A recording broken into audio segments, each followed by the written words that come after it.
Welcome to our channel. Today we how to verify GDPR-friendly analytics with OneTrust and data inventories. Detailed guide step by step clearly.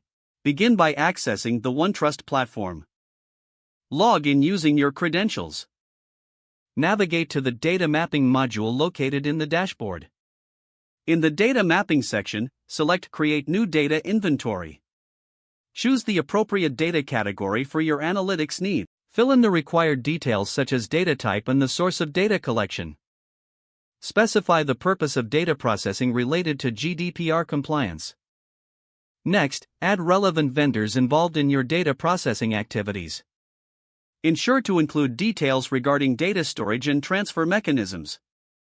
Once completed, save your new data inventory. Now, proceed to the assessment module. Select Create New Assessment to review your inventory's GDPR compliance. Choose the appropriate template focused on data analytics.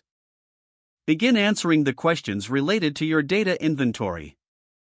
Pay special attention to questions concerning data retention and user consent.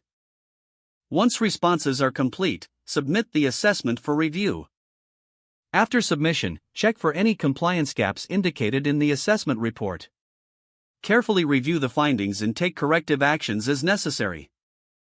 Document any changes made to ensure future compliance. Finally, revisit the analytics data periodically to maintain GDPR-friendly practices. Establish a routine for updating your data inventory as necessary. If the page does not load, refresh the browser or try again in a private or incognito window.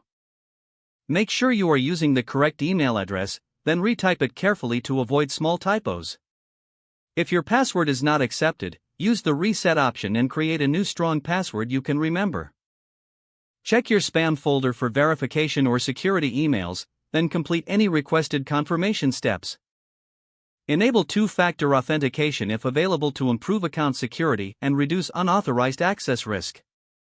After signing in, review your profile details so your contact information and settings are accurate and current.